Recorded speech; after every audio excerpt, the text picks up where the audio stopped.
Hi everyone, my name is Helen Astimegbe. Welcome to my YouTube channel. If you're just watching any of our videos for the very first time, please do not forget to hit the subscribe button and of course, share. Share this video with as many people as you think it would inspire and leave us a comment below so that we know this video really inspired you. So today is more like a fun day here. I'm going to be sharing some case studies with us. Of course, some people have sent in questions before now that I'm going to read out. Practical questions on, things they are facing in their business and they need expert advice. I'm going to share my own response with you. And I would urge that you should listen as well to the questions and then please let me know what you think in the comment section. You can provide your own solutions or your own ideas for them. It will go a long way. So let's dive right in. Question 1.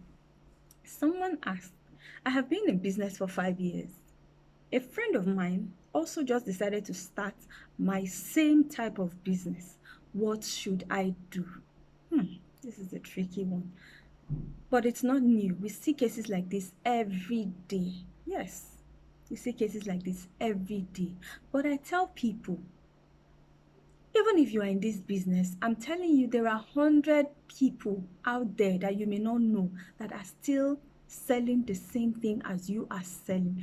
But there has to be something that would differentiate you from the next person. What is your unique selling point? That is what would clearly show the difference between your own brand and the next person by your side. Even if I'm sure she sent this question out of the heart of concern that why would somebody I'm close to just decide to start selling my same type of product all of a sudden? What do? I feel betrayed. I feel bothered. That shouldn't anger you, and it shouldn't be something that should lead you into depression. No, no, no, no, no. You have your own brand, they have their own brand. Good thing is they cannot name their brand as exactly as you have. You've built your brand for over 5 years, and I'm sure you have customers who you've been selling your products to over the years. I mean, value those people and hold them so dearly. My advice for you would be try and be innovative. Maybe you've been so lackadaisical about running your business, about your ad campaigns. This time around, I will need you to switch things up. Try and be innovative in your business. Find new ways, of doing things. Leave people as they come to your social media page wowed. I would say this and I will always say it. Leave people wowed. Provide value. Give good value for money so that you can stand out and people would rather come to you than go to the next person or go to your competitor, as it were. I hope that has been able to answer that question. And please, if you have any other idea, anything you need to add, you want to add to this question, of course, your inputs are welcome as well. Please write them out in the comment section. I will refer them back here to watch this video and also read your comments and your own ideas about what she should do. Remember again, her question was, I have been in business for 5 years. A friend of mine also just decided to start my same type of business. What should I do? Most importantly, you don't have to shut down your business because of anybody. You have your own values. Yes, you have your own company values, your brand ethos. And the most important thing is you've built this client base for years. So it shouldn't be something that should just make you jittery and all of a sudden you want to fold up the whole business because the competition has come and now it's staring you in the face. No way.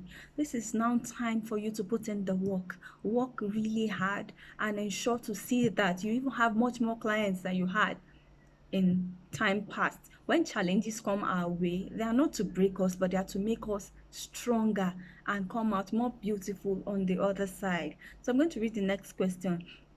Someone said, a customer bought an item from me for 2 weeks now, and just returned it all of a sudden, saying I no longer need it.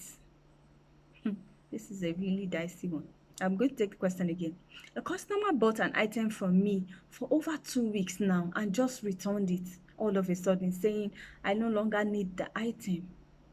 Wow, this can be really painful. But truth be told, scenarios like this, they happen every day, every day. My advice for you would be you should have your return policy. Yes, it can be once an item has been picked over the counter, we do not accept refunds. We do not accept returns.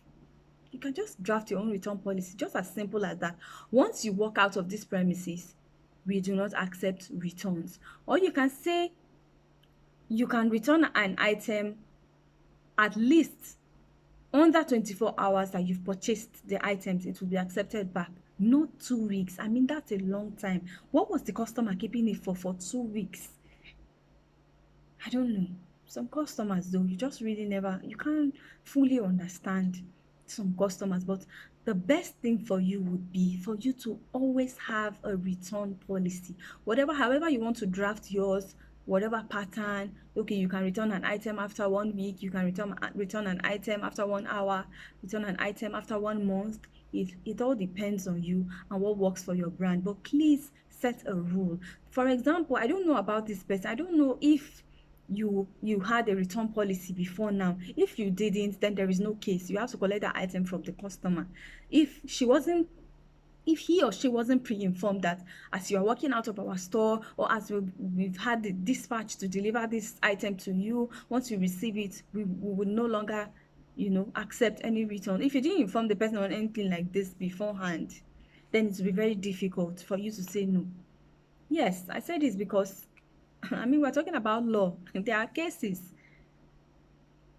And at the end of the day, you may not win that fight because there is no policy, there's no document, there's nothing showing it that there is an agreement that between me and you that once you've walked out of the store, if you ordered this thing and it has taken XYZ amount of time, you return it, we'll accept. If you return it, we won't accept. There is no law binding you and that person together on returns or refunds. So please try as much as possible to have a refund policy. As you are selling any item, no matter how tiny that item is, make sure that it is written on the receipt or somewhere where the customer can read it that return before 9 p.m. in case of any defect or anything, so that they know.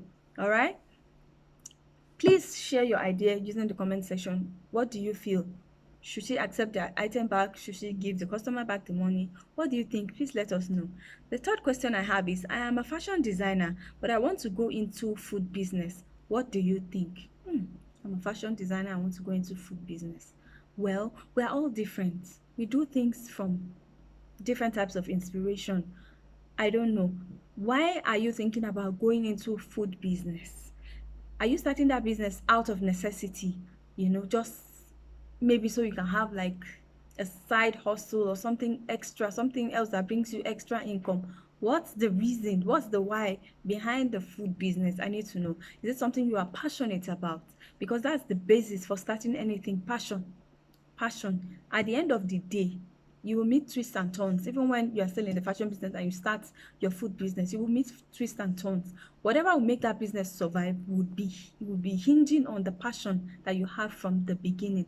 Are you passionate about the food business you want to go and begin all of a sudden? Or you are just doing it as a side hustle and you don't care, you don't really mind, even if it packs up tomorrow, it won't really move you as such? What's your why behind starting that food business? All types of businesses are okay as long as it's a legit type of business and then you're making good income. It's fine, but you need to know your why. You need to clearly state the reason why you are going into that business. What value are you trying to bring? What value are you trying to add on the table? What's your why? So you should answer that question. You can go ahead if it's from a place of passion or you just want to fill in a gap that you see. I hope that answers that. And please be kind enough to also share your comments on what you think. She says, I am a fashion designer, but I want to go into food business. What do you think? Please share your ideas using the comment section. The fourth and the final question I'm going to be treating today is, I'm not selling as much as I should. What should I do? Someone sent this question to me. She said, I'm not selling as much as I should. What should I do? If you watch the video, if you go on my page, there's a video I've posted about this. I think I've posted like 2 videos now that will help you to do better in terms of getting new customers and how you can better position yourself. You can go over and watch. But just to chip in something, there are various factors.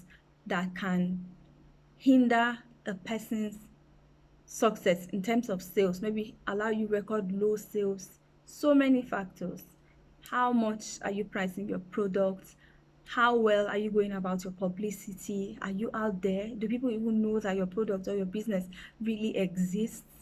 Feedback from your customers. Have you ever taken time to receive feedback from your customers? The people buying from you, are they returning? Do you have a record of returning customers? Are you sure people are satisfied with your products? You need to ask yourself these valid questions, because if you are recording low sales all of a sudden, then something is missing somewhere. There's a missing link.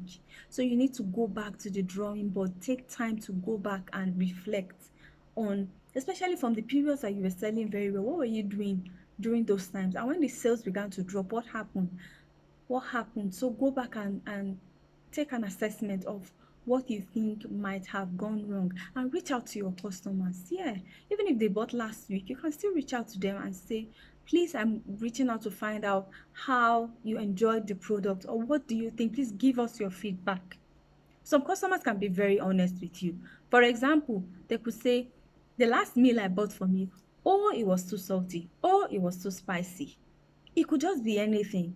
So please go back and do your research to know why your sales are dropping, and also check your pricing.